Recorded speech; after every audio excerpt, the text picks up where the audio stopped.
ইসরাফিল ফেরেশতার জন্মের 1500 বৎসর পর এবং জিব্রাইল ফেরেশতার 500 বৎসর পর হজরত আজরাইল ফেরেশতার জন্ম হয়। ইহার প্রকৃত নাম আজরাইল হলেও ইনি মালাকুল মাউত নামী সকলের নিকট অধিক পরিচিত। যাবতীয় জীবনের জান কবজ করার ভার এর উপর অর্পিত আছে বলেই তিনি এই নাম পরিচিত। হাদিস শরীফে উল্লিখিত আছে, আজরাইল ফেরেশতার 4খানা ডানা এবং প্রত্যেক ডানায় অসংখ্য পালক আছে। প্রত্যেক পালকের অগ্রভাগে একটি মাথা, একটি মুখ ও 2টি করে চোখ আছে। দুনিয়া সৃষ্টি হতে কিয়ামত পর্যন্ত যত প্রাণী জন্মগ্রহণ করেছে এবং করবে, আজরাইল ফেরেশতা তার ঠিক তত সংখ্যক মাথা ও মুখ আছে। অবশ্য এই সকল মুখ ও মাথা তার পালকের অগ্রভাগে অবস্থিত, কিন্তু তার প্রধান মস্তক একটি। এই প্রধান মস্তকের চারিদিকে 4টি মুখ আছে। তার শরীরের প্রত্যেক পালকের 2খানা করে হাতও আছে। তিনি একই চক্ষু দ্বারা 2টি জীবের প্রতি দৃষ্টিপাত করেন না, একই হস্ত দ্বারা 2টি জীবের জান কবজ করেন না। প্রত্যেক জীবের জন্য তার পৃথক চক্ষু ও হস্ত নির্দিষ্ট আছে। কারো জান কবজ করার পর তার জন্য নির্দিষ্ট চোখ ও হাত তার শরীর হতে লুপ্ত হয়ে যায়। পক্ষান্তরে কোনো জীবের জন্মগ্রহণের সাথেই তার শরীরের একটি মাথা, একটি মুখ, 2টি চক্ষু ও 2খানা হস্ত উৎপন্ন হয়। এরূপে প্রত্যহ তার শরীর হতে সহস্র সহস্র মাথা ও হাত লুপ্ত হয়ে যাচ্ছে এবং নতুন মাথা ও হাত উৎপন্ন হচ্ছে। চতুর্থ আসমানে আজরাইল ফেরেশতার বিরাট সিংহাসন ও দপ্তর অবস্থিত। ফেরেশতাদের মধ্যে আজরাইল ফেরেশতা সর্বাপেক্ষা বিরাট, ভীষণ ও শক্তিশালী। আজরাইল ফেরেশতার ডান হাত পৃথিবীর পশ্চিম সীমান্ত পর্যন্ত এবং বাম হাত পূর্ব সীমান্ত পর্যন্ত বিস্তৃত আছে। তার এক পা পৃথিবীর উত্তর সীমান্ত পর্যন্ত এবং অপর পা দক্ষিণ সীমান্ত পর্যন্ত প্রসারিত। আজরাইল আলাইহিস সালামের ডানে ও বামে অগণিত ফেরেশতা তার কাজের সাহায্যার্থে দণ্ডায়মান আছেন। তিনি বিরাট একটা আসমানে উপবিষ্ট আছেন এবং সামনে বিরাট একটা টেবিল স্থাপিত আছে। টেবিলের উপর জগতের প্রত্যেকটি প্রাণীর নাম লিখিত বিরাট দফতর বা ডায়েরি বই সর্বদা উন্মুক্ত আছে। কোন দিনে, কোন মুহূর্তে, কোন স্থানে কিভাবে কার জান কবজ করতে হবে তার এই বিরাট দফতরে লিখিত আছে। তার টেবিলখানা নূরের দ্বারা নির্মিত এবং 70,000 পায়া বিশিষ্ট। হযরত আজরাইল আলাইহিস সালামের দেহ এত বিরাট যে যদি সপ্ত সমুদ্রের পানি তার মাথার উপর ঢেলে দেওয়া হয়, তার এক ফোঁটাও পানি নিচে পড়বে না, সবই তার শরীরের মধ্যে শুকিয়ে যাবে। যেমন আমাদের কারো মাথার উপরে এক ফোঁটা পানি ফেলে দিলে তা সেখানেই শুকিয়ে যায়। হযরত রাসূলুল্লাহ সাল্লাল্লাহু আলাইহি ওয়াসাল্লাম বলেছেন, সমস্ত পৃথিবী আজরাইল ফেরেশতার নিকট এইরূপ মনে হয় যে যেরূপ একজন মানুষের সামনে বিভিন্ন খাদ্য দ্বারা সজ্জিত একখানা খাঞ্চা স্থাপিত থাকে। লোকটি যেমন তার ইচ্ছা মতো উক্ত খাঞ্চা হতে যে কোনো খাদ্য উঠিয়ে আহার করতে পারে, সেজন্য তাকে কোনোরূপ অসুবিধা বোধ করতে হয় না। আজরাইল আলাইহিস সালাম ঠিক সেইরূপ একটি বিরাট পৃথিবী যে কোনো প্রাণীর প্রাণ যে কোনো মুহূর্তে অতি সহজে কবজ করতে সক্ষম। হাদিস শরীফে উল্লেখিত আছে, হযরত রাসূল আকরাম সাল্লাল্লাহু আলাইহি ওয়াসাল্লাম যখন মেরাজ শরীফে গমন করেছিলেন, তখন জিব্রাইল ফেরেশতার সাথে তিনি আজরাইল ফেরেশতার নিকটবর্তী হয়ে তাকে আসসালামু আলাইকুম ইয়া মালাকুল মউত বলে সালাম করেছিলেন। কিন্তু মালাকুল মউত সালামের কোনো জবাব দিল না। আল্লাহ পাকের তরফ হতে তৎক্ষণাৎ আদেশ এলো যে, হে আজরাইল, আমার প্রিয় হাবিবের সালামের জবাব দাও এবং তিনি যা জিজ্ঞেস করেন তা প্রত্যেকটি উত্তর সঠিকভাবে দাও। হযরত আজরাইল আলাইহিস সালাম তৎক্ষণাৎ ওয়ালাইকুম আসসালাম ইয়া হাবিবাল্লাহ বলে সালামের জবাব দিলেন এবং তার আসন হতে উঠে হযরত রাসূল সাল্লাল্লাহু আলাইহি ওয়াসাল্লামের সাথে মুসাফাহ করলেন। তারপর অত্যন্ত সম্মানের সাথে তাকে নিজের নিকটে বসায় বললেন, ইয়া রাসূলুল্লাহ সাল্লাল্লাহু আলাইহি ওয়াসাল্লাম, আমার বেয়াদবি মাফ করবেন। আমার জীবনে আমি আজ পর্যন্ত কাহারও সালামের জবাব দেওয়ার মতো অবসর পাইনি। আজ যদি আল্লাহ তাআলা আমাকে আদেশ না করতেন, তবে আপনার সালামের জবাব দেওয়া আমার পক্ষে সম্ভব হতো না। আল্লাহ পাক আমার উপর এমন গুরুত্বপূর্ণ কাজের দায়িত্ব অর্পণ করেছেন যে একটি মুহূর্ত মাত্র আমার কাজ হতে অন্যমনস্ক হওয়া সম্ভব নয়। প্রতি মুহূর্তে আমাকে জিন, মানব, দৈত্য, দানব, পশুপক্ষী, কীট পতঙ্গ প্রভৃতি নিয়ে কোটি কোটি জীবের জান কবজ করতে হয়। অথচ তাহাদের জান কবজ করার জন্য নির্দিষ্ট সময়ের এক মুহূর্ত পূর্বে বা এক মুহূর্ত পরেও উহা করবার উপায় নেই আমার। আজ আমার শুভ আগমন উপলক্ষে আল্লাহ রাব্বুল আলামিনের আদেশে আমার দফতরের যাবতীয় কাজ বন্ধ রেখে আপনার সাথে কথা বলবার অবসর পেয়েছি। আমার জীবনে এই সর্বপ্রথম অবসর। হযরত রাসূল আকরাম সাল্লাল্লাহু আলাইহি ওয়াসাল্লাম জিজ্ঞেস করলেন, হে আজরাইল, আপনি কী রূপে জীবের জান কবজ করে থাকেন? হযরত আজরাইল আলাইহিস সালাম উত্তর করলেন, ইয়া রাসূলুল্লাহ সাল্লাল্লাহু আলাইহি ওয়াসাল্লাম, আমার সামনে এই যে বিরাট গাছটি দেখছেন, এর প্রত্যেকটি পাতার উপরে পৃথিবীর যাবতীয় প্রাণীর এক একজনের নাম লিখিত আছে। যখন কাহারও মৃত্যুর সময় নিকটবর্তী হয়, তখন মৃত্যুর 40 দিন পূর্বে তার নাম লিখিত পাতাটি জরদ রং ধারণ করে। অতঃপর মৃত্যুর দিন সেই পাতাটি আমার সম্মুখস্থে এই টেবিলের উপরে পতিত হয়। আমি তৎক্ষণাৎ আমার ডায়েরি বই খুলে সেই প্রাণীটি কোন মুহূর্তে, কোথায়, কিভাবে জান কবজ করতে হবে তা দেখে আমার সাহায্যকারী ফেরেশতাদের একজনকে পাঠিয়ে দেই তার জান কবজ করতে।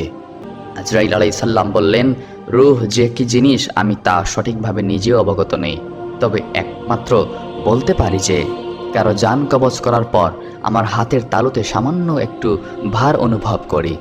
হযরত রাসূল আকরাম সাল্লাল্লাহু আলাইহি ওয়াসাল্লাম আবার জিজ্ঞেস করলেন, আপনার মাথার চারদিকে 4টি মুখ হওয়ার কারণ কি? আজরাইল আলাইহিস সালাম উত্তরে বললেন, আমার সম্মুখে মুখটি নূরের দ্বারা প্রস্তুত, এর দ্বারা মুমিন বান্দাদের জান কবজ করার আদেশ প্রদান করে থাকে।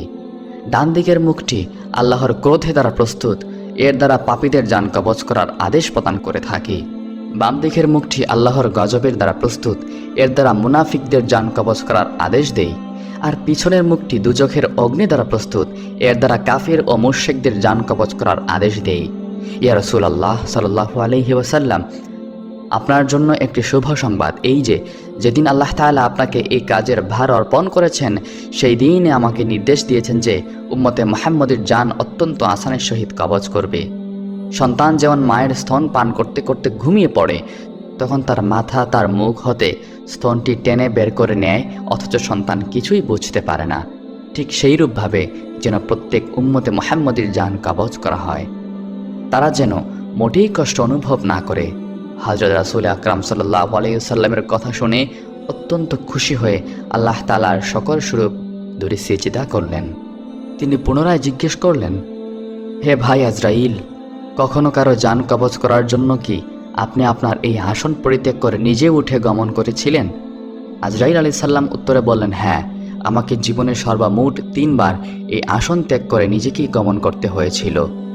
প্রথমবারে হযরত আদম আলাইহিস সালামের শরীর তৈরি করার জন্য মাটি আনতে, দ্বিতীয়বার হযরত আদম আলাইহিস সালামের জান কবজ করতে এবং তৃতীয়বার হযরত মুসা আলাইহিস সালামের জান কবজ করতে। হযরত নবী করিম সাল্লাল্লাহু আলাইহি ওয়াসাল্লাম আবার জিজ্ঞেস করলেন, হে ভাই আজরাইল, কোনো লোকের জান কবজ করার সময় কি আপনার প্রাণে ব্যথা অনুভব করেছিলেন? তিনি উত্তরে বললেন, হ্যাঁ, 2 জন লোকের জান কবজ করতে আমার প্রাণে অত্যন্ত ব্যথা লেগেছিল। তাদের মধ্যে একজন দুনিয়ার বিখ্যাত কাফের বাদশাহ সাদ্দাদ এবং অপরজন সাদ্দাদের মতো। অন্য একটি হাদিসে আছে, রাসূল আকরাম সাল্লাল্লাহু আলাইহি ওয়াসাল্লাম বলেছেন যে আল্লাহ তাআলা আরশের নিচে একটি বিরাট গাছ সৃষ্টি করেছেন। দুনিয়াতে যত সংখ্যক প্রাণী আছে, উক্ত গাছে তার সমান সংখ্যক পাতা আছে। যখন কারো পরমায়ু শেষ হতে মাত্র 40 দিন বাকি থাকে, তখন তার নামের পাতাটি মালাকুল মৌতের সম্মুখস্থ টেবিলের উপরে পড়ে যায়। মালাকুল মৌত তখনই তার ডায়েরি বই খুলে সেই ব্যক্তিকে ডায়েরির বই হতে মৃত বলে লিখে দেন। যদিও তার আরও 40 দিন পরমায়ু অবশিষ্ট থাকে, তথাপি সেই দিনই সে আকাশে মৃত্যু বলে ঘোষিত হয়। ঠিক তার 40 দিন পর সেই ব্যক্তি মৃত্যুমুখে পতিত হয়। রাসূল আকরাম সাল্লাল্লাহু আলাইহি ওয়াসাল্লাম বলেছেন, কোনো লোকের মৃত্যুর পর যখন তার পিতামাতা বা স্ত্রী, পুত্রকন্যা প্রভৃতি চিৎকার করে ক্রন্দন ও মাতম করতে থাকে, তখন মালাকুল মৌত অদৃশ্য থেকে তাকে সম্বোধন করে বলতে থাকেন, হে মাতমকারী, তুমি কার উপরে এত ক্রোধ ও অসন্তুষ্ট প্রকাশ করছো? যদি আল্লাহর প্রতি তুমি এরূপ ক্রোধ প্রকাশ করো, তবে তাতে তোমার কোনো লাভ নেই তো, বরং এই ক্রোধ ও অসন্তুষ্টি তোমাকে গুনাহগার করে আল্লাহর গজবের দিকে টেনে নিয়ে যাবে। আর যদি আমার উপর তুমি অসন্তুষ্ট হয়ে থাকো, তবে সেটাও তোমার নিতান্ত বোকামি, কারণ আমি নিজের ইচ্ছামতো কোনো কাজ করি না। আমার পালনকর্তার আদেশ প্রতিপালন করাই আমার একমাত্র কাজ। আমি সেই সর্বশক্তিমান আল্লাহর কসম করে বলছি, একমাত্র এই ব্যক্তির জন্য নির্দিষ্ট খাদ্যের একটি দানা বাকি থাকতে ইহাকে দুনিয়া হতে উঠিয়ে নেইনি, সুতরাং আমার প্রতি ক্রোধ করারও কোনো কারণ নেই। মৃত্যুর ফেরেশতা মালাকুল মাউত, যার দায়িত্ব হচ্ছে মানুষের রূহ কবজ করা। আল্লাহ তাআলা যার মৃত্যু যেখানে সাব্যস্ত করেছেন সেখানেই হবে, এটাই আল্লাহর বিধান। মৃত্যু নিয়ে বিস্ময়কর একটি ঘটনা সংঘটিত হয়েছিল হযরত সুলাইমান আলাইহিস সালামের যুগে। সেই ঘটনায় মৃত্যুর ফেরেশতা বিস্ময়ে হতবাক হয়ে যান। হযরত সুলাইমান আলাইহিস সালাম নিজের এক মন্ত্রীর সঙ্গে কথাবার্তা বলছিলেন। এমন সময় খুব সুন্দর চেহারা ও দামি পোশাক পরিহিত এক ব্যক্তি সুলাইমান আলাইহিস সালামের মজলিসে প্রবেশ করল এবং সে কিছুক্ষণ বসার পর চলে গেল। তার যাওয়ার পরে মন্ত্রী সুলাইমান আলাইহিস সালামকে জিজ্ঞেস করলেন, হে আল্লাহর নবী, এই মাত্র আপনার কাছে যে লোকটি এসেছিল ওই ব্যক্তি কে? হযরত সুলাইমান আলাইহিস সালাম বললেন, আমার কাছে আসা ব্যক্তি ছিলেন মৃত্যুর ফেরেশতা মালাকুল মউত। এ কথা শুনে মন্ত্রীর চেহারা ফ্যাকাশে হয়ে গেল এবং সে কাঁপতে শুরু করল আর বলল যে, হে নবী হযরত, অনুগ্রহ করে আমার জন্য বাতাসকে হুকুম দিন, বাতাস যেন আমাকে হিন্দুস্তানে অর্থাৎ সেখান থেকে অনেক দূরে পৌঁছে দেয়, কারণ আমার জন্য এটি অসম্ভব যে যেখানে মৃত্যুর ফেরেশতা বসে আছে সেখানে আমি বসে থাকি। এটা আমার পক্ষে একেবারে অসম্ভব। হযরত সুলাইমান আলাইহিস সালাম মন্ত্রীর আবেদন মঞ্জুর করলেন। মন্ত্রীকে দীর্ঘ দূরত্বে হিন্দুস্তান পৌঁছে দেওয়ার জন্য বাতাসকে নির্দেশ দিলেন। বাতাস পয়গাম্বরের নির্দেশ পালনে তাকে নির্ধারিত গন্তব্যে পৌঁছে দেন। মন্ত্রী সেখান থেকে হিন্দুস্তান চলে যাওয়ার পর মালাকুল মাউত আবার উপস্থিত হল। তিনি হযরত সুলাইমান আলাইহিস সালামকে জিজ্ঞাসা করলেন, আপনার মন্ত্রী কোথায়?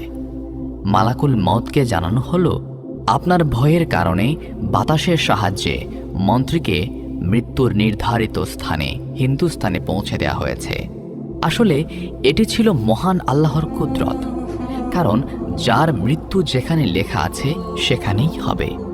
কিছুক্ষণ আগে যখন আপনার মজলিসে এসে ওই মন্ত্রীকে দেখলাম তখন আমি আশ্চর্য হয়েছিলাম, কারণ আল্লাহ তাআলা আমাকে হিন্দুস্তান গিয়ে ওই ব্যক্তির রূহ কবজ করার নির্দেশ দিয়েছিলেন, অথচ আপনার এখানে এসে দেখি সে কিনা আপনার মজলিসে বসা। সবচেয়ে বড় বিস্ময়ের ব্যাপার হলো হিন্দুস্তান এখান থেকে 1000 মাইল দূরে অবস্থিত, যেখানে সহজে যাওয়া সম্ভব নয়, অথচ আল্লাহর জন্য তা কতই না সহজ। আল্লাহ যা চান তা করতে সক্ষম। তিনি সব সময় সব কিছুর উপর ক্ষমতাবান। সুবহানাল্লাহ। আল্লাহর কুদরত কত মহান, তার কুদরতের প্রতি বিশ্বাস রাখা ঈমানের অপরিহার্য দাবি। কোরআনের এই আয়াত মুমিন মুসলমানের জন্য সতর্কতা অবলম্বন ও তার কুদরতের প্রতি বিশ্বাস স্থাপনের অনুপ্রেরণা লাভের অন্যতম মাধ্যম। তা হলো, তোমরা যেখানেই থাকো না কেন মৃত্যু কিন্তু তোমাকে পাকড়াও করবেই। যদি তোমরা সুদৃঢ় দুর্গের ভেতরেও অবস্থান করো তবুও। বস্তুত তাদের কোনো কল্যাণ সাধিত হলে তারা বলে যে এটা সাধিত হয়েছে আল্লাহর পক্ষ থেকে, আর যদি তাদের কোনো অকল্যাণ হয় তবে বলে এটা হয়েছে তোমার পক্ষ থেকে। এ সবই আল্লাহর পক্ষ থেকে। পক্ষান্তরে তাদের পরিণতি কি হবে যারা কখনো কোনো কথা বুঝতে চেষ্টা করে না। সূরা নিসা আয়াত ৭৮। আল্লাহ মহান, তিনি সব কিছু থেকে পবিত্র, সর্বময় ক্ষমতার অধিকারী। তিনি চাইলেই সব সম্ভব। মালাকুল মউত সুলাইমান আলাইহিস সালামকে বললেন, যে ব্যক্তি মালাকুল মউতের ভয়ে বাতাসের উপর নির্ভর করে এখান থেকে 1000 মাইল দূরে সুদৃঢ় হিন্দুস্তান চলে গেল, আমি সেখানে তার রূহ কবজ করতে গিয়ে তাকে সেখানে পেয়ে যাই, আর সেখান থেকে তার রূহ কবজ করে আবার আপনার কাছে ফিরে আসলাম। যখন যার মৃত্যু আসবে সে যে অবস্থায় থাকুক না কেন তাকে তখন এক কদম সামনে যেতে দেয়া হবে না, আবার পেছনেও যেতে দেয়া হবে না। আল্লাহ তাআলা বলেন, প্রত্যেক সম্প্রদায়ের একটি মৃত্যুর মেয়াদ আছে। যখন তাদের মেয়াদ এসে যাবে, অর্থাৎ মৃত্যু এসে যাবে, তখন তারা না এক মুহূর্ত পিছিয়ে যেতে পারবে, না এক মুহূর্ত এগিয়ে আসতে পারবে। সূরা আরাফ আয়াত 34। সুতরাং মুমিন মুসলমানের উচিত মৃত্যুর আগেই নিজেদেরকে খাঁটি তওবা করার পাশাপাশি মৃত্যুর জন্য প্রস্তুতি গ্রহণ করা। আল্লাহ তাআলা মুসলিম উম্মাহকে সঠিক পথে চলার মাধ্যমে মৃত্যুর প্রস্তুতি গ্রহণ করার তৌফিক দান করুন। আল্লাহর ক্ষমতা ও কর্তৃত্বের উপর যথাযথ আস্থা এবং বিশ্বাস রাখার তৌফিক দান করুন। আমিন। আসসালামু আলাইকুম ওয়া রাহমাতুল্লাহ। কেমন আছেন সবাই? আশা করছি আল্লাহ তাআলার অশেষ রহমতে ভালো আছেন। আল্লাহ তাআলা বলেন, পৃথিবীর সব প্রাণী মৃত্যুর স্বাদ গ্রহণ করতে হবে। জীবন যার আছে, মৃত্যু তার সুনিশ্চিত। আর দুনিয়াতে সবচেয়ে কষ্টদায়ক হচ্ছে মানুষের মৃত্যু। কারো আপনজনের মৃত্যুতে স্বজনের বিয়োগ ব্যথাই নয়, বরং মৃত্যুবরণকারী ব্যক্তিও প্রচণ্ড শারীরিক কষ্টের সম্মুখীন হয়। রাসূলুল্লাহ সাল্লাল্লাহু আলাইহি ওয়াসাল্লাম মানুষের মৃত্যুকালীন সময়ের এই কষ্টের বিবরণ তার উম্মতকে জানিয়ে দিয়েছেন। আবার মৃত্যুর এই ভয়াবহতা হতে মুক্তি লাভের সুস্পষ্ট আমলও শিখিয়ে গিয়েছেন। তানবীহুল গাফিলিনে মৃত্যুকালীন কষ্টের উপর একটি হাদিস উল্লেখ করা আছে। হযরত উমর রাদিয়াল্লাহু তাআলা আনহু একবার হযরত কাব রাদিয়াল্লাহু তাআলা আনহুকে বলেছিলেন, আমাকে মৃত্যুর অবস্থা সম্পর্কে কিছু বলুন। তখন হযরত কাব রাদিয়াল্লাহু তাআলা আনহু বলেন, মৃত্যু হলো কাঁটাদার গাছের মতো। কাঁটাযুক্ত সে গাছটি যখন মানুষের পেটে ঢোকানোর পর তার প্রতিটি কাঁটা শিরায় শিরায় লেগে যায়, তখন একজন শক্তিশালী মানুষ যদি গাছটি ধরে জোরে টেনে বের করার চেষ্টা করে, ওই মুহূর্তে শিরায় শিরায় বিদ্ধ হওয়া কাঁটার আঘাতের কষ্ট মানুষটি হাড়ে হাড়ে উপলব্ধি করে। অনুরূপভাবে মানুষের মৃত্যুকালীন সময়ে মৃত্যু পথযাত্রীর কাছেও মনে হয় যেন তার শরীরের গোশতগুলো যেন একটি কাঁটার সঙ্গে বেরিয়ে আসছে। সে মৃত্যু যন্ত্রণা মানুষ হাড়ে হাড়ে উপলব্ধি করতে থাকে। এ হলো মৃত্যুকালীন সময়ে মানুষের মৃত্যু যন্ত্রণার নমুনা।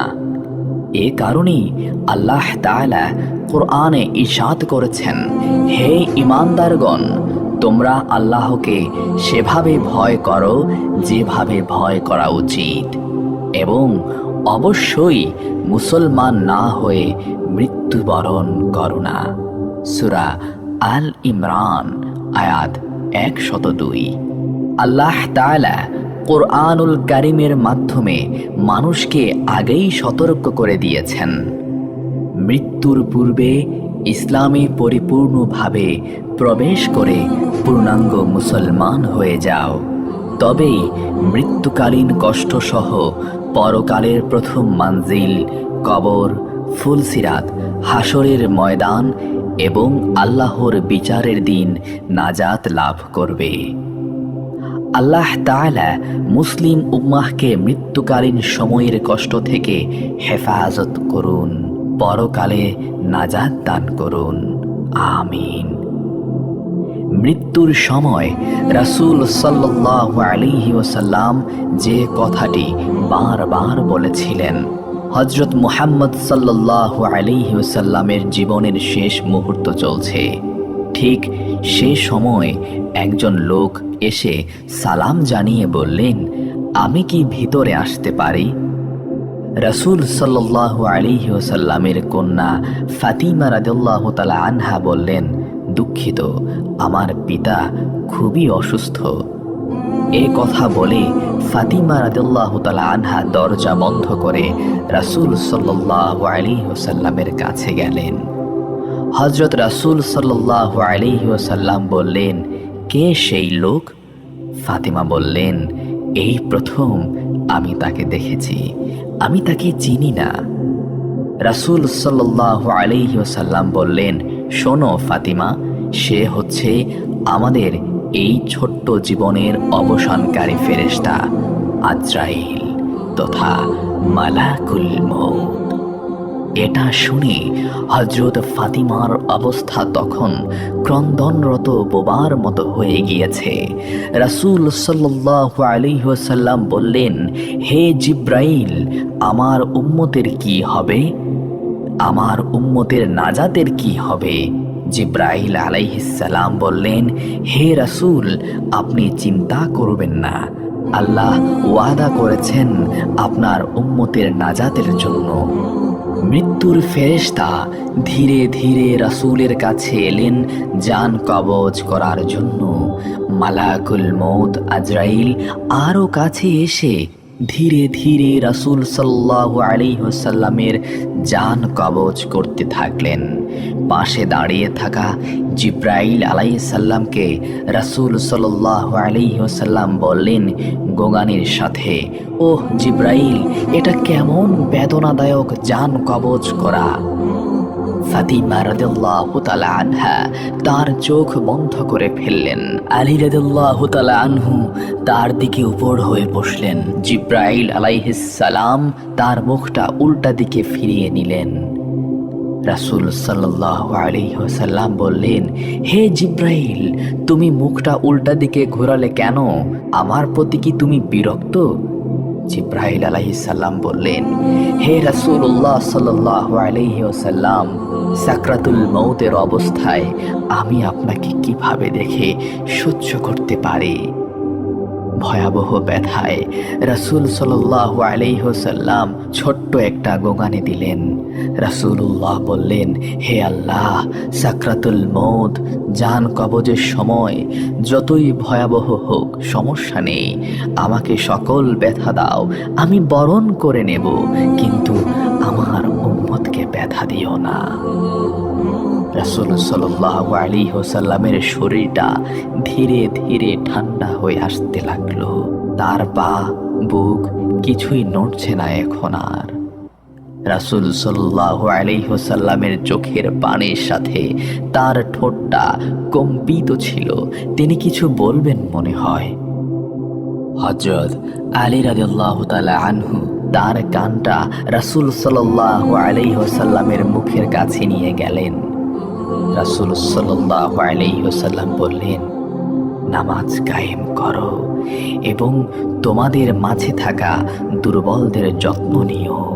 রাসূল সাল্লাল্লাহু আলাইহি ওয়াসাল্লামের ঘরের বাইরে চলছে কান্নার আওয়াজ। সাহাবীরা একজন আরেকজনকে জড়িয়ে ধরে উচ্চ স্বরে কান্নারত। হযরত আলী রাদিয়াল্লাহু তাআলা আনহু আবার তার কানটা রাসূলের মুখের কাছে ধরলেন। রাসূল সাল্লাল্লাহু আলাইহি ওয়াসাল্লাম চোখ ভেজা অবস্থায় বলতে থাকলেন, ইয়া উম্মতি, ইয়া উম্মতি, হে আমার উম্মতেরা, নামাজ, নামাজ, নামাজ। আল্লাহর আদেশে হযরত ইসরাফিল আলাইহিস সালামের সিঙায় ফুৎকারের মাধ্যমে কিয়ামত অনুষ্ঠিত হবে। পৃথিবী ও আসমানের সব প্রাণীর জান কবজ করার পর যখন আজরাইল আলাইহিস সালাম আল্লাহর দরবারে হাজির হবেন, তখন আল্লাহ আজরাইলকে প্রশ্ন করবেন, হে আজরাইল, আর কে কে জীবিত আছে? আজরাইল আলাইহিস সালাম উত্তরে বলবেন, হে আমার রব, হে আমার প্রতিপালক, আর মাত্র বাকি রয়েছেন জিব্রাইল, ইসরাফিল, মিকাইল ও আমি আজরাইল জীবিত আছি। তখন আল্লাহ বলবেন, তুমি ছাড়া বাকি তিনজনের জান কবজ করে ফেলো। তখন আজরাইল আলাইহিস সালাম জিব্রাইল, ইসরাফিল ও মিকাইলের জান কবজ করবেন। এরপর আল্লাহ সুবহানাহু ওয়া তাআলা আজরাইল আলাইহিস সালামকে শেষ প্রশ্নটি করবেন। আল্লাহ হযরত আজরাইল আলাইহিস সালামকে বলবেন, হে আজরাইল, এখন কে জীবিত আছে? তখন আজরাইল আলাইহিস সালাম বলবেন, হে আল্লাহ, এখন তোমার সামনে আমি আজরাইল দাঁড়িয়ে আছি, আর কেউ নেই। আল্লাহ বলবেন, মুত ইয়া মালাকুল মৌত, মরে যা হে মৃত্যুর ফেরেশতা, তুইও মরে যা। তখন আজরাইল আলাইহিস সালাম নিজের জান নিজেই কবজ করবেন, আজরাইলও মরে যাবে। তখন পৃথিবীর মধ্যে একমাত্র আল্লাহ একাই। এভাবে কত শত বছর অতিক্রান্ত হবে সেটা আল্লাহই ভালো জানেন। কেয়ামতের পর হাসরের মাঠে যখন বিচারক আল্লাহ পৃথিবীর সব বিচারক, উকিল, মুক্তার, রাজা বাদশাহ, স্বৈরাচার, জুলুমবাজ, শাসক তখন তার সামনে আসামির মতো উপস্থিত হবে। তখন আল্লাহ হুঙ্কার ছেড়ে বলবেন, আজকের রাজত্ব কার? সূরা আল মুমিনে 16 নং আয়াতে আল্লাহ তাআলা বলেন, সেটি এমন দিন যখন সব মানুষের সব কিছু প্রকাশ হয়ে পড়বে। আল্লাহর কাছে তাদের কোনো কথাই গোপন থাকবে না। সেদিন ঘোষণা দিয়ে জিজ্ঞেস করা হবে, আজ রাজত্ব কার? সব সৃষ্টি বলে উঠবে, একমাত্র আল্লাহর, যিনি কাহ্হার।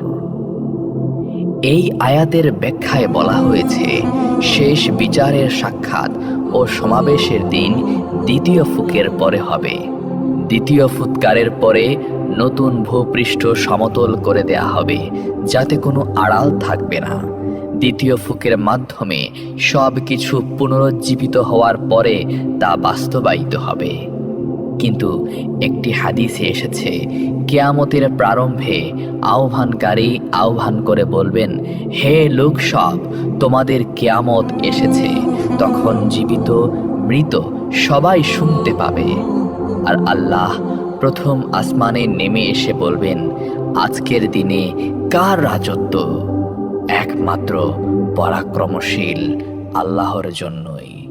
তাছাড়া অন্য বর্ণনা থেকে জানা যায় যে আল্লাহ তাআলা এই উক্তি তখন করবেন যখন প্রথম ফুকের পর সমগ্র সৃষ্টি ধ্বংস হয়ে যাবে, আর জিব্রাইল, মিকাইল, ইসরাফিল প্রমুখ নৈকট্যশীল ফেরেশতাগণও মারা যাবে এবং আল্লাহর সত্তা ছাড়া কোনো কিছুই অবশিষ্ট থাকবে না।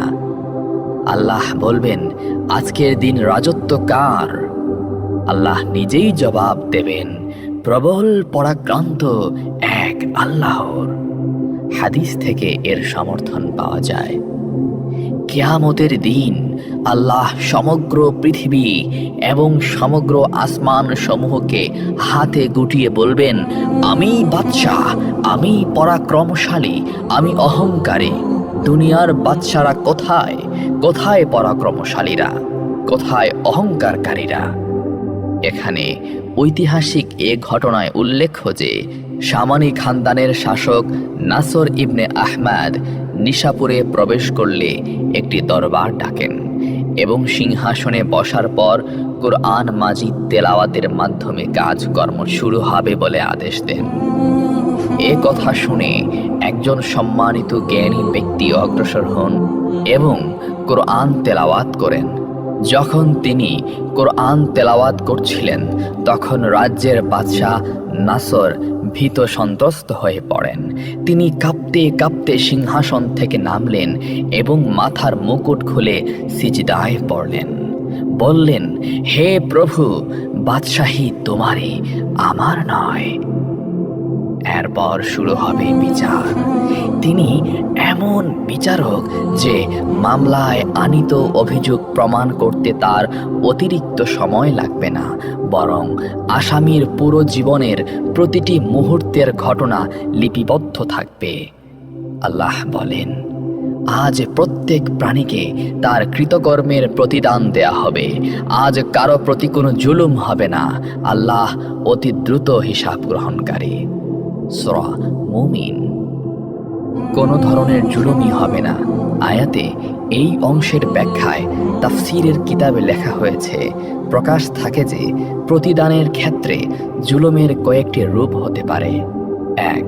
প্রতিদানের অধিকারী ব্যক্তিকে প্রতিদান না দেয়া। 2.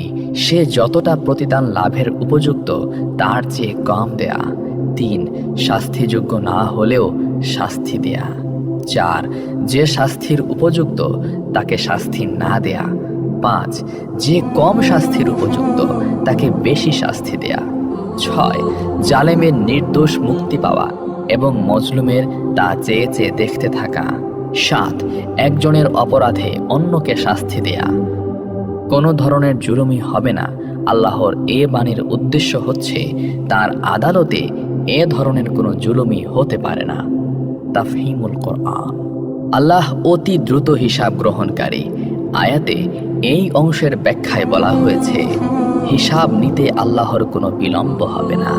যেভাবে তিনি গোটা বিশ্বজাহানের সব সৃষ্টিকে রিজিক দান করেছেন এবং কাউকে রিজিক পৌঁছানোর ব্যবস্থাপনায় এমন ব্যস্ত নন যে অন্যদের রিজিক দেওয়ার অবকাশই তিনি পান না, যেভাবে তিনি গোটা বিশ্বজাহানের প্রতিটি জিনিসের প্রতি দৃষ্টিপাত করেছেন, সব শব্দ শুনেছেন, প্রতিটি ক্ষুদ্র থেকে ক্ষুদ্রতর এবং বৃহৎ থেকে বৃহত্তর ব্যাপারে ব্যবস্থাপনাও তিনি করেছেন। এমন কোনো জিনিস এমনভাবে তার মনোযোগ আকর্ষণ করতে পারে না যে ঠিক সে মুহূর্তে তিনি আর সব বস্তুর প্রতি মনোযোগ দিতে পারেন না। তেমনি তিনি প্রত্যেক ব্যক্তির হিসাব গ্রহণ করবেন এবং একটি বিচার্য বিষয়ে শুনানিতে তিনি কখনো এতটা ব্যস্ত হয়ে পড়বেন না যে সে সময়ে অন্য সংখ্যক মোকদ্দমার শুনানি করতে পারবেন না। তাছাড়া তার আদালতে এ কারণেও কোনো বিলম্ব হবে না যে মোকদ্দমার পটভূমি ও ঘটনাবলীর বিচার বিশ্লেষণ এবং তার সাক্ষ্য প্রমাণ সংগ্রহ কঠিন হবে। আদালতের বিচারক নিজেই সরাসরি বাস্তব অবস্থা সম্পর্কে ওয়াকিফহাল করে থাকবেন। মোকদ্দমার বাদী বিবাদী উভয় পক্ষের সব কিছুই তার জানা থাকবে। সমস্ত ঘটনার খুঁটিনাটি সব দিক পর্যন্ত অনস্বীকার্য সাক্ষ্য প্রমাণ সহ অবিলম্বে সবিস্তার পেশ করা হবে। তাই সব মোকদ্দমার ফয়সালা ঝটপট হয়ে যাবে। আসসালামু আলাইকুম ওয়া রাহমাতুল্লাহ। প্রিয় শ্রোতা বন্ধুরা, কেমন আছেন? আশা করছি আল্লাহ তাআলার অশেষ রহমতে সবাই ভালো আছেন। এক আগন্তুক ব্যক্তি 3 দিন পর্যন্ত হযরত ইদ্রিস আলাইহিস সালামের সাহচর্যে থাকলেন। তার আচরণ লক্ষ্য করে হযরত ইদ্রিস আলাইহিস সালামের মনে সন্দেহের উদ্রেক হলো যে এ ব্যক্তি নিশ্চয় কোনো মানুষ নয়।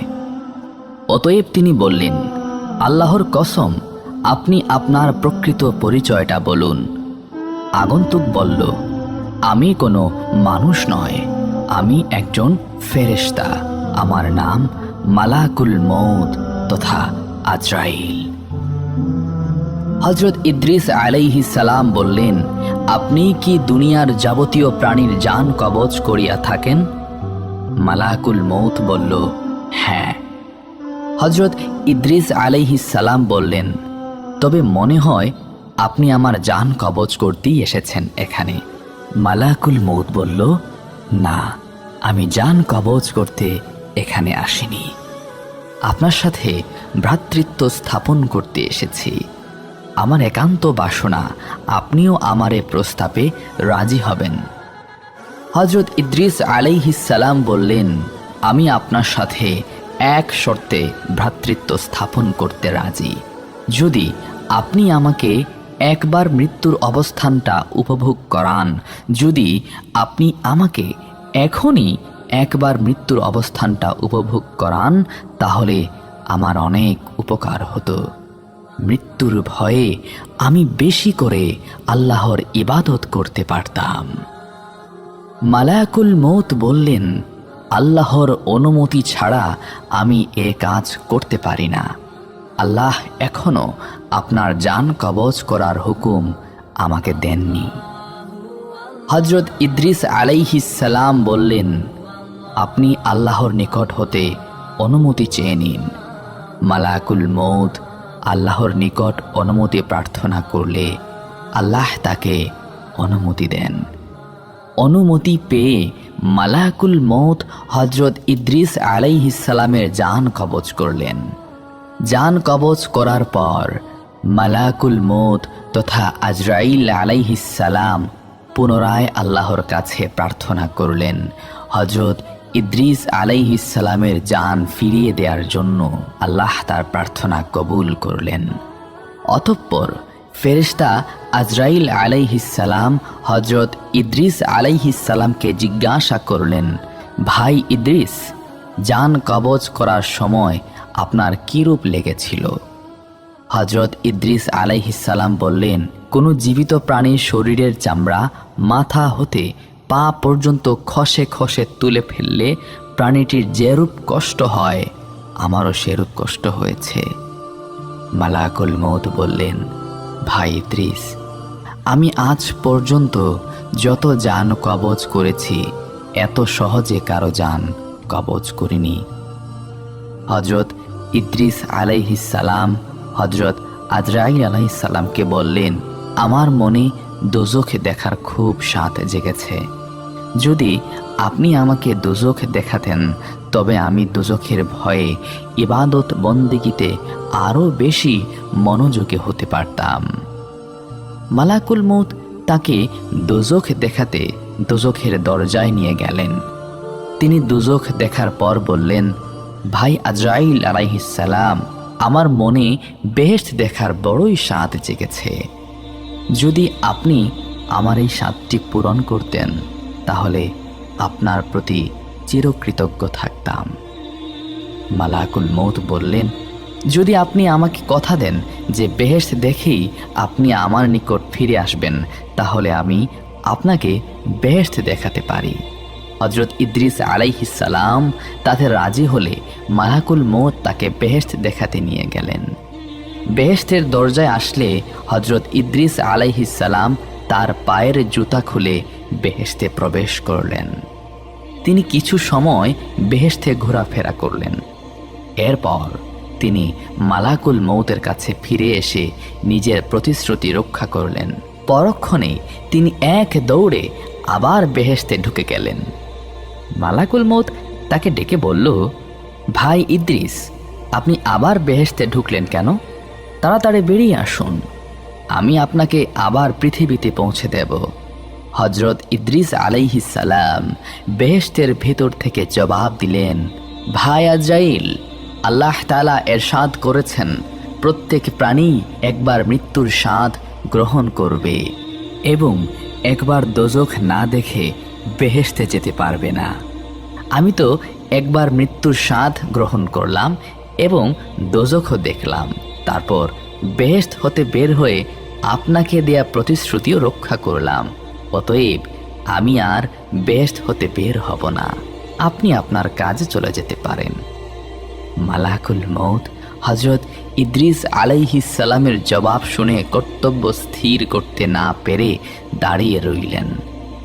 আল্লাহ তাআলা তখন আজরাইল আলাইহিস সালামকে লক্ষ্য করে বললেন, আজরাইল, ইদ্রিসকে বেহেশতে থাকতে দাও। তাঁর ভাগ্যে আমি এরূপ ঘটনায় লিপিবদ্ধ করে রেখেছিলাম।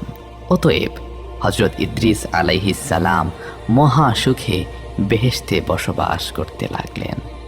সুবহানাল্লাহ। হযরত আবু হুরায়রা রাদিয়াল্লাহু তাআলা আনহু থেকে বর্ণিত, তিনি বলেন, মউতের ফেরেশতাকে মুসা আলাইহিস সালামের নিকট তার জান কবজের জন্য পাঠানো হয়েছিল। ফেরেশতা যখন তার নিকট আসলেন তিনি তার চোখে থাপ্পড় মারলেন।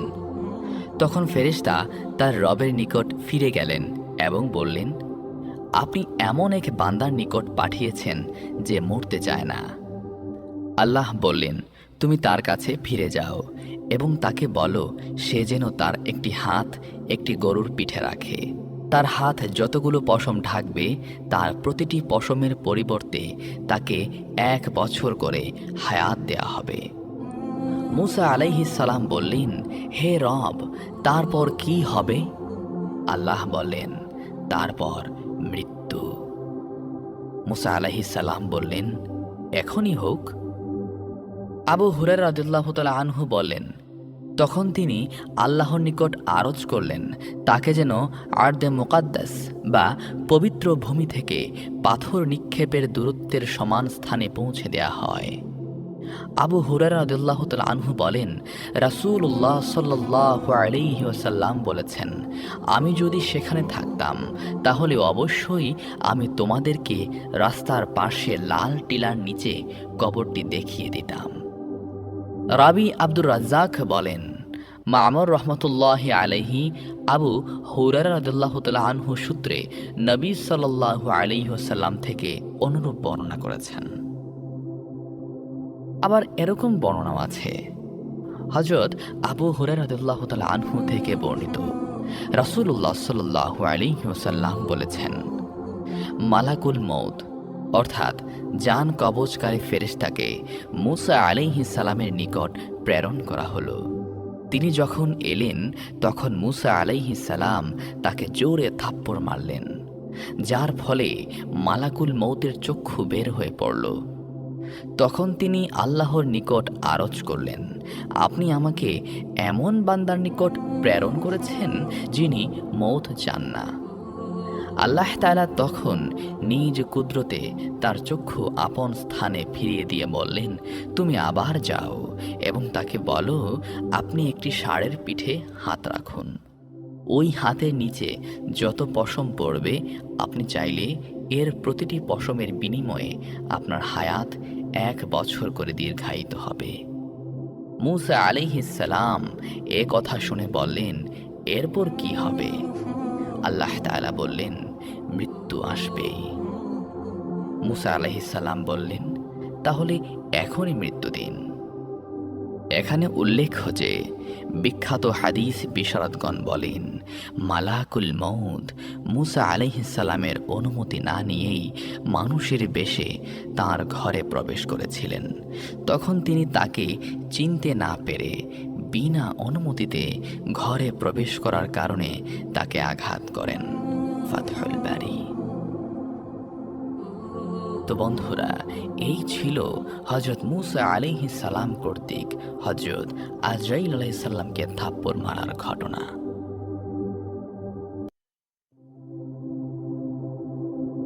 আসসালামু আলাইকুম ওয়া রাহমাতুল্লাহ। আশা করছি দর্শক শ্রোতা বন্ধুরা আপনারা সবাই আল্লাহ তাআলার অশেষ রহমতে ভালোই আছেন। আল্লাহ তাআলা ফেরেশতাদের ডেকে বললেন, আমি পৃথিবীতে আমার প্রতিনিধি পাঠাতে চাই। ফেরেশতারা বলল, হে আল্লাহ, আপনি কি এমন কাউকে দুনিয়াতে পাঠাবেন যারা সেখানে দাঙ্গা হাঙ্গামা করবে এবং রক্তপাত ঘটাবে, অথচ আমরা আপনার নিরন্তর গুণকীর্তন করছি? আল্লাহ বললেন, নিঃসন্দেহে আমি জানি যা তোমরা জানো না। এরপর মহান আল্লাহ জিব্রাইল আলাইহিস সালামকে হুকুম করলেন পৃথিবীর বুক থেকে মাটি সংগ্রহ করে আনার জন্য। জিব্রাইল আলাইহিস সালাম আসমান থেকে ধরায় নামলেন, মাটিকে বললেন, মহান আল্লাহ পৃথিবীতে তার প্রতিনিধি পাঠাবেন আর তাকে সৃষ্টি করবেন মাটি দিয়ে। আল্লাহ আমাকে হুকুম করেছেন তোমার বুক থেকে কিছু মাটি নিয়ে যাওয়ার জন্য।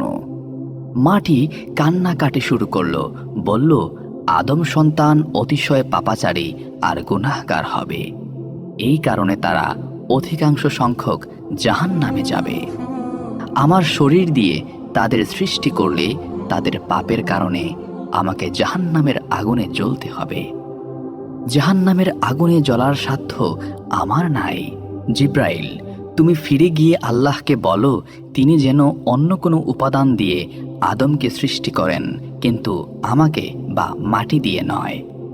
জিব্রাইল আলাইহিস সালাম আরশে ফিরে গেলেন, বললেন, হে আল্লাহ, হে পরওয়ারদিগারে আলম, আমি পৃথিবীতে গিয়েছিলাম মাটি আনতে, কিন্তু মাটি এমনভাবে কাকুতি মিনতি করছে আর কান্নাকাটি শুরু করলো যে আমার খুব মায়া হলো।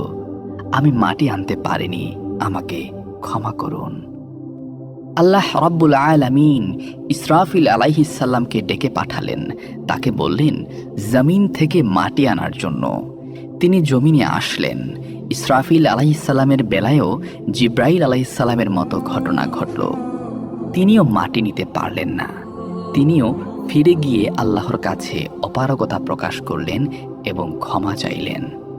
এরপর আল্লাহ তাআলা মিকাইল আলাইহিস সালামকে ডাকলেন, তাকেও একই হুকুম করলেন। এবং মিকাইল আলাইহিসসালাম পূর্ববর্তী 2 ফেরেশতার ন্যায় মাটির কান্নাকাটি দেখে মাটি নিতে সক্ষম হলেন না। এবার আল্লাহ তাআলা ডাকলেন হযরত আজরাইল আলাইহিসসালামকে। তিনি ফেরেশতাদের মধ্যে অপেক্ষাকৃত কঠিন হৃদয়ের, সমস্ত প্রাণীকুলের প্রাণ সংহার করার জন্য তাকে সৃষ্টি করা হয়েছে। তাকে জমিনে পাঠালেন মাটি আনার জন্য। এবারও মাটি কান্নাকাটে জুড়ে দিল। আজরাইল আলাইহিসসালাম বললেন, হে জমিন, তুমি এবং আমি দুজনই আল্লাহর সৃষ্টি, অতএব তোমার কাকুতি মিনতির চেয়ে আল্লাহর হুকুম পালন করা আমার জন্য গুরুত্বপূর্ণ। তিনি মাটির কান্নায় কর্ণপাত করলেন না। এক খামছি মাটি তুলে নিলেন তার হাতে এবং ফিরে এলেন আল্লাহর আরশে। আজরাইল আলাইহিসসালাম যে এক খামছি মাটি জমিন থেকে সংগ্রহ করে এনেছিলেন তা ছিল অত্যন্ত এঁটেল। তাই আল্লাহ মেঘ মালাকে নির্দেশ দিলেন এই এঁটেল মাটির উপর 40 বছর বৃষ্টি বর্ষণ করার জন্য। 40 বছর বৃষ্টিতে ভেজার পর এঁটেল মাটি হয়ে গেল কাদা মাটি। কোনো কোনো মুফাসসির তাফসির গ্রন্থে উল্লেখ করেছেন, আজরাইল আলাইহিসসালাম এর এই এক খামছি মাটির ওজন ছিল 40 মণ। 40 মণ এঁটেল মাটি 40 বছর বৃষ্টিতে ভিজে কাদা মাটিতে পরিণত হলে এই কাদা মাটি দিয়ে মহান আল্লাহ তাআলা আদম আলাইহিসসালামের 60 হাত লম্বা আকৃতি বিশিষ্ট একটি দেহ তৈরি করলেন। তারপর সূর্যকে নির্দেশ দিলেন আদম আলাইহিসসালামের কাদামাটি তার দেহে 40 বছর কিরণ দেওয়ার জন্যে। সূর্য 40 বছর আদম আলাইহিসসালামের দেহে কিরণ দেওয়ার পর বা আলো দেওয়ার পর তা পরিণত হলো ঠনঠনে মাটিতে। পবিত্র কোরআনে যার উল্লেখ করে আল্লাহ তাআলা বলেছেন, আমি আদমকে সৃষ্টি করেছি শক্ত মাটি দ্বারা। আদম আলাইহিসসালামের দেহ শক্ত অবস্থায় পড়ে থাকলো আরও 40 বছর। এরপর আদম আলাইহিসসালামের মাটির তৈরি দেহে রূহ ফুঁকে দিলেন আল্লাহ তাআলা। আদম আলাইহিসসালাম নড়ে চড়ে উঠে বসলেন। তারপর হাঁচি দিয়ে বললেন, আলহামদুলিল্লাহ, সকল প্রশংসা আল্লাহর। ফেরেশতারা অবাক হলো, এমন সুন্দর বাক্য তারা এর আগে কখনো শুনেনি। আল্লাহ যেদিন আদম আলাইহিসসালামের শরীরে রূহ ফুঁকে দিলেন সেদিনটি ছিল শুক্রবার। আল্লাহ তাআলা কিছু বস্ত্র সামগ্রী ফেরেশতাদের সামনে রেখে বললেন, তোমরা আমাকে এগুলোর নাম বলে দাও যদি তোমরা সত্য হয়ে থাকো। ফেরেশতারা বলল, হে আল্লাহ, তুমি মহান, আমরা কিছুই জানি না, তবে তুমি যা শিখিয়েছ সেগুলো ছাড়া। নিশ্চয় তুমি প্রকৃত জ্ঞান সম্পন্ন হিকমতওয়ালা। ফেরেশতারা বস্তুগুলোর নাম বলতে পারলেন না। আল্লাহ তাআলা হযরত আদম আলাইহিসসালামকে বললেন, ফেরেশতাদেরকে বস্ত্রগুলোর নাম বলতে দাও। আদম আলাইহিসসালাম সেগুলোর নাম বলে দিলেন। আল্লাহ তাআলা ফেরেশতাদেরকে উদ্দেশ্য করে বললেন, আমি কি বলি নাই যে আসমান ও জমিনের মধ্যবর্তী সব গোপন বিষয় সম্পর্কে আমি অবগত আছি? আল্লাহ ফেরেশতাদেরকে নির্দেশ দিলেন আদম আলাইহিসসালামকে সেজদা করার জন্য। সকল ফেরেশতা আদম আলাইহিসসালামকে সেজদা করল, কিন্তু ইবলিস সেজদা করল না। ফলে সে কাফের ও বিতাড়িত হয়ে গেল, আর সে চিরদিনের জন্য আদম জাতির শত্রু হয়ে গেল। হযরত আদম আলাইহিসসালাম জান্নাতের মধ্যে বিচরণ করতে থাকলেন।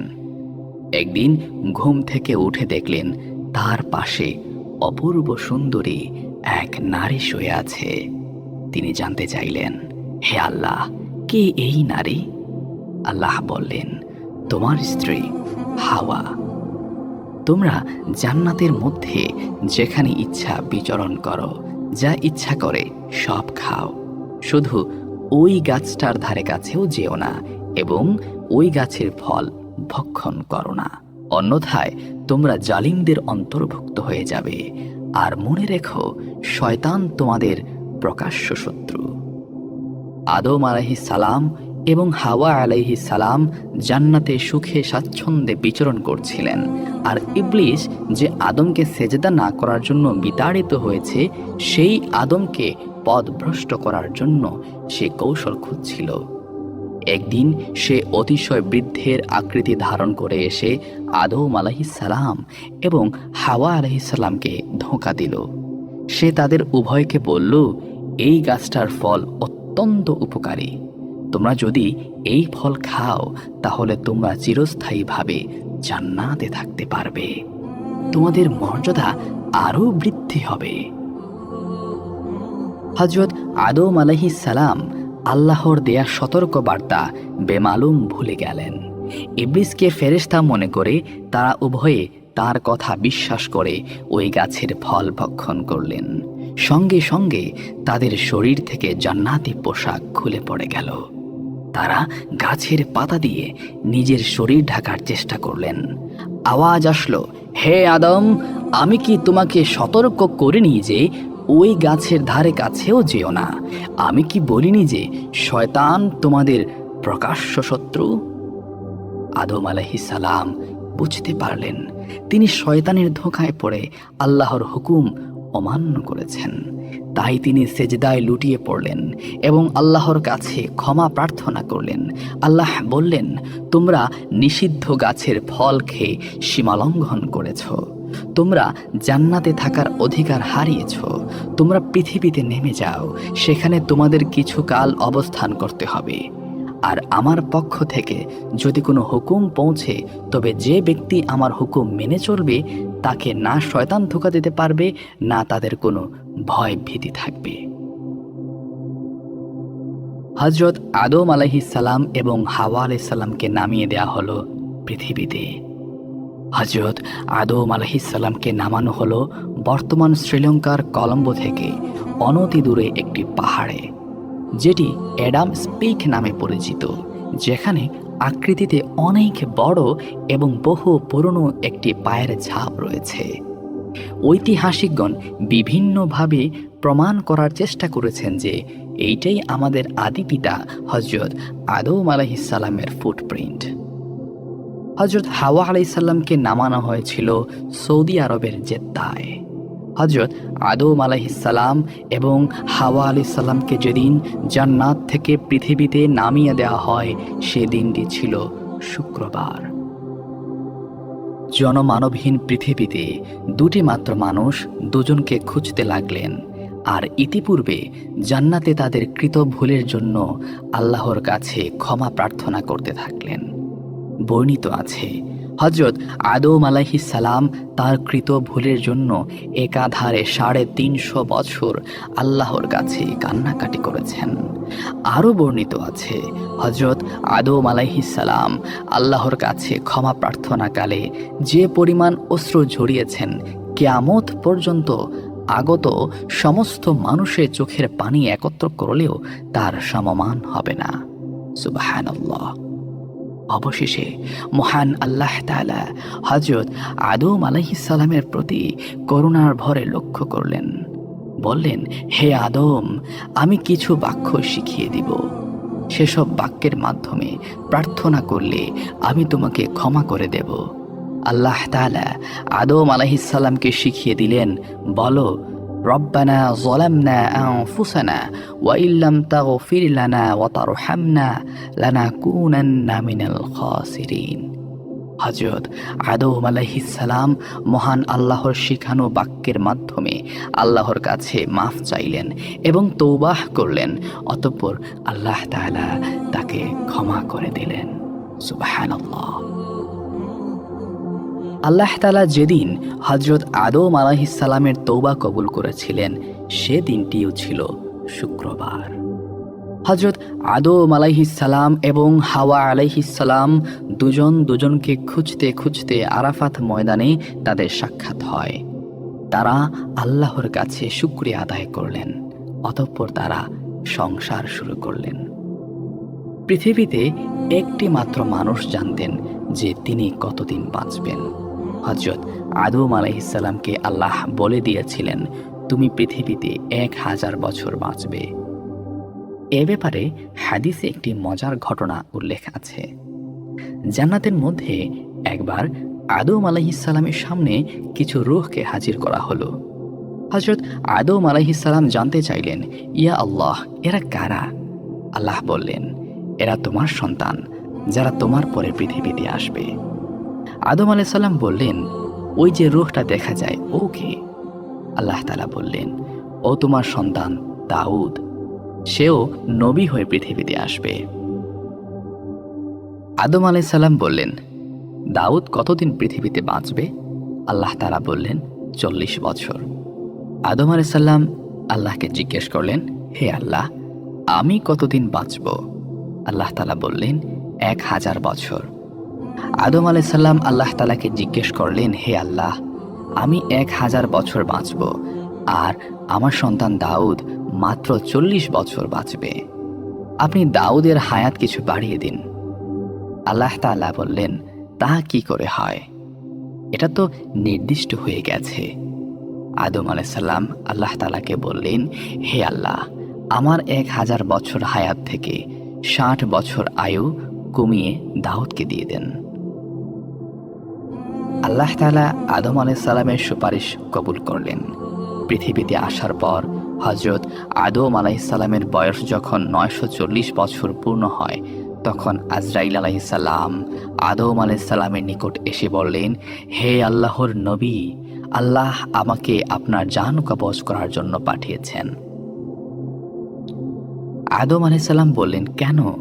আমি তো 1000 বছর বাঁচব, এখনও আমার হায়াত 60 বছর বাকি আছে। আজরাইল আলাইহিসসালাম বললেন, আপনি জান্নাতে থাকাকালীন সময়ের কথা মনে করুন। আপনি আপনার হায়াত থেকে 60 বছর আপনার সন্তান দাউদকে দান করেছেন। আদম আলাইহিসসালাম বললেন, না না না, আমি দান করিনি। আজরাইল আলাইহিসসালাম মুশকিলে পড়ে গেলেন। আল্লাহ আজরাইল আলাইহিসসালামকে বললেন, ফিরে আসো। আজরাইল আলাইহিসসালাম আদম আলাইহিসসালামের জান কবজ না করেই ফিরে গেলেন। আদম আলাইহিসসালাম জান্নাতের মধ্যকার সেই কথা ভুলে গিয়েছিলেন। এই ব্যাপারে হাদিসে বলা হয়েছে, মানুষের মধ্যে ভুলে যাওয়ার প্রবণতা বেশি। আমাদের আদি পিতা আদম আলাইহিসসালাম ভুলে গেছেন, আমরাও ভুলে যাই। এটাই মানুষের প্রকৃতি। পরবর্তীতে যখন তার বয়স 1000 বছর পূর্ণ হয়, তখন তিনি অতিশয় বৃদ্ধ এবং দুর্বল হয়ে পড়েন। এ সময় পৃথিবীতে হযরত আদম আলাইহিসসালামের সন্তান সন্ততি এবং নাতিপুতি সব মিলিয়ে প্রায় 40,000 মানুষের বংশ বিস্তার ঘটেছিল। এই 40,000 মানুষের মধ্যে হযরত শীস আলাইহিসসালামও ছিলেন। আদম আলাইহিসসালাম সবাইকে কাছে ডাকলেন এবং শেষ ওসিয়ত করলেন। বললেন, মনে হচ্ছে আমি আর বেশিক্ষণ তোমাদের মাঝে থাকব না। আমার অন্তিম সময় ঘনিয়ে আসছে। আমি শীঘ্রই আমার প্রতিপালকের ডাকে সাড়া দেব। আমার ইন্তিকালের পর তোমরা দাঙ্গা হাঙ্গামায় জড়িয়ে পড়ো না। তোমরা একতাবদ্ধ হয়ে থাকবে এবং আল্লাহর হুকুম মেনে চলবে। সর্বক্ষেত্রে তোমরা তোমাদের ভাই শীস আলাইহিসসালামের পরামর্শ এবং নির্দেশ মেনে চলবে, কেননা সে হচ্ছে আল্লাহর মনোনীত এবং প্রিয় বান্দা। আমি তাকে আমার স্থলাভিষিক্ত করে যাচ্ছি। আদম আলাইহিসসালামের সকল সন্তান এই বলে প্রতিশ্রুতি দিল যে তার ইন্তেকালের পর তারা ঝগড়া বিবাদ করবে না এবং আল্লাহর হুকুম মেনে চলবে। এর কিছুক্ষণ পর হযরত আজরাইল আলাইহিসসালাম এসে উপস্থিত হলেন এবং আদম আলাইহিসসালামকে সালাম করলেন। আদম আলাইহিসসালাম তার সন্তানদের বললেন, তোমরা একটু ঘর থেকে বেরিয়ে যাও, আমি আগত মেহমানের সাথে একান্তে কথা বলতে চাই। সন্তানরা সবাই বেরিয়ে গেল ঘর থেকে। আজরাইল আলাইহিসসালাম বললেন, হে আল্লাহর নবী, আল্লাহ আমাকে আপনার রূহ কবজ করার জন্য প্রেরণ করেছেন। আদম আলাইহিসসালাম বললেন, আমি আমার রবের সাথে সাক্ষাৎ করার জন্য ব্যাকুল হয়ে আছি।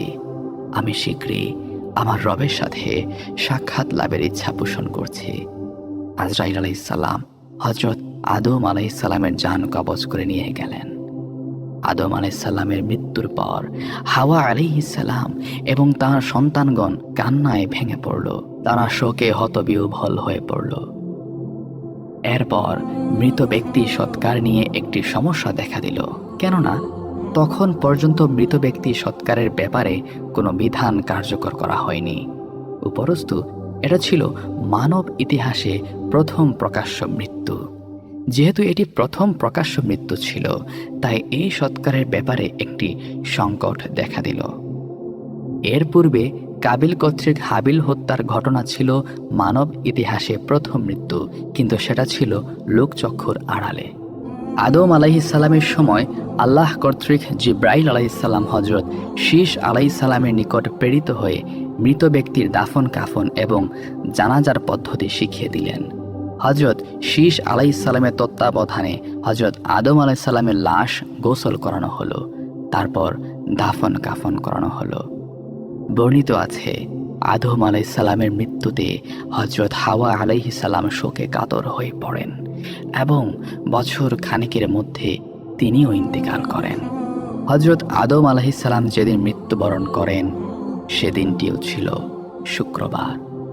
আর যেদিন এই পৃথিবী ধ্বংস হয়ে যাবে, অর্থাৎ যেদিন মহাপ্রলয় বা কিয়ামত সংঘটিত হবে, সেদিনটিও হবে শুক্রবার।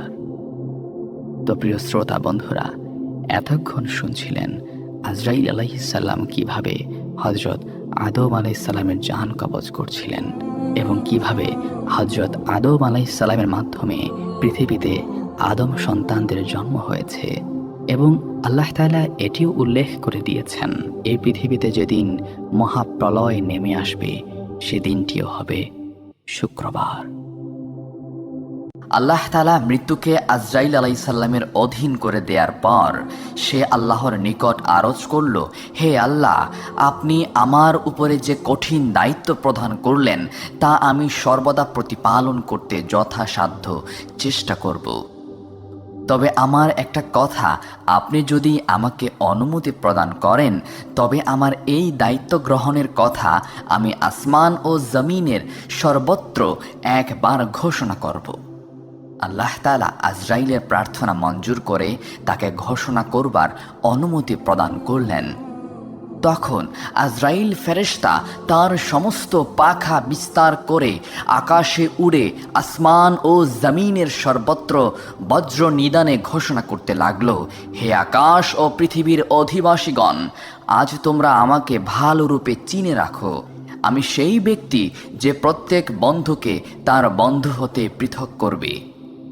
আমি সেই ব্যক্তি যে স্বামীর সাথে স্ত্রী ও স্ত্রীর সাথে স্বামীর বিচ্ছেদ ঘটাবে। আমি সেই ব্যক্তি যে মাতা পিতার বুক থেকে তাদের স্নেহের পুত্র ও কন্যাকে ছিনিয়ে নিবে। আমি সেই ব্যক্তি যে ভ্রাতা ভগ্নীকে ভ্রাতা ভগ্নী হতে বিচ্ছিন্ন করবে। আমি সেই ব্যক্তি যে মানব সন্তানের যাবতীয় শক্তি, গর্ব ও অহংকারকে চূর্ণ বিচূর্ণ করে মুহূর্তে ধূলিসাৎ করে দিবে, যে মানবের অতি কষ্টে উপার্জিত সাধের ধন দৌলত অন্যের হাত তুলে দিবে।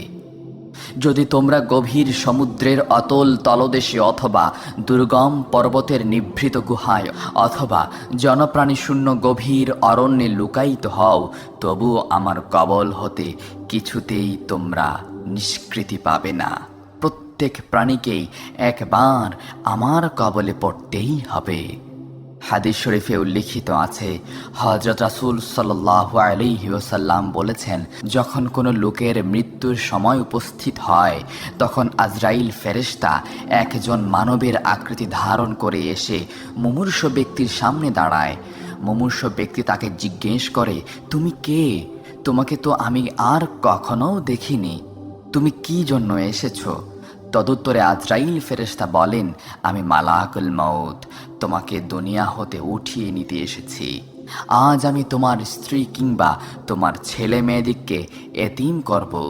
তুমি যে বাড়ি ঘর, যে দালান কোঠা প্রস্তুত করার জন্য, যে বিষয় সম্পদ অর্জন করার জন্য চুরি ডাকাতি করেছ, শোধ ঘুষ নিয়েছ, লোকের সহিত ছল চাতুরি ও প্রবঞ্চনা করেছ, মিথ্যা সাক্ষ্য দিয়েছ, অন্যের প্রতি জুলুম অত্যাচার করেছ বা ফাঁকি দিয়েছ ইত্যাদি শত শত প্রকারে আল্লাহর নাফরমানি করে দুজকে খরিদ করেছ, সেই সব বাড়ি ঘর, দালান কোঠা, ধন দৌলত, বিষয় সম্পদ তোমার হাত হতে কেড়ে নিয়ে অন্যের হাতে তুলে দিব। আজরাইল ফেরেশতার কথা শুনে মুমূর্ষু ব্যক্তি অত্যন্ত বিচলিত হয়ে ছটফট করতে থাকে এবং তার দিক হতে মুখ ফিরিয়ে পার্শ্ব পরিবর্তন করে শয়ন করে। আজরাইল ফেরেশতা তখন অপর দিক হতে পুনরায় তাহার সামনে এসে বলতে থাকে, তুমি কি আমাকে চিনতে পারছো না? আমি সেই ফেরেশতা যে তোমার মাতা পিতার জান কবজ করেছিল। তুমি দাঁড়িয়ে থেকে তা দেখে কেঁদেছিলে। আমি যখন তোমার জান কবজ করব, তখন তোমার স্ত্রী ও পুত্রকন্যা দাঁড়িয়ে দাঁড়িয়ে দর্শন করবে এবং ক্রন্দন করবে, কিন্তু শত চেষ্টা করেও তারা আমার হাত হতে তোমাকে রক্ষা করতে পারবে না। আমি জগতের লক্ষ কোটি প্রবল পরাক্রান্ত রাজা বাদশাকেও বিন্দুমাত্র খাতির করিনি। আজরাইলের কথা শুনে মুমূর্ষু ব্যক্তি আরও বিচলিত হয়ে পড়েও মৃত্যুর যন্ত্রণায় ছটফট করতে থাকে। আজরাইল ফেরেশতা তাকে জিজ্ঞেস করলেন, বলো তো, দুনিয়াটাকে এখন তোমার কিরূপ মনে হচ্ছে? মুমূর্ষু ব্যক্তি উত্তর করে, এখন আমি বুঝতে পারছি যে দুনিয়ার সব কিছু আমাকে প্রবঞ্চনা ও প্রতারণা করেছে।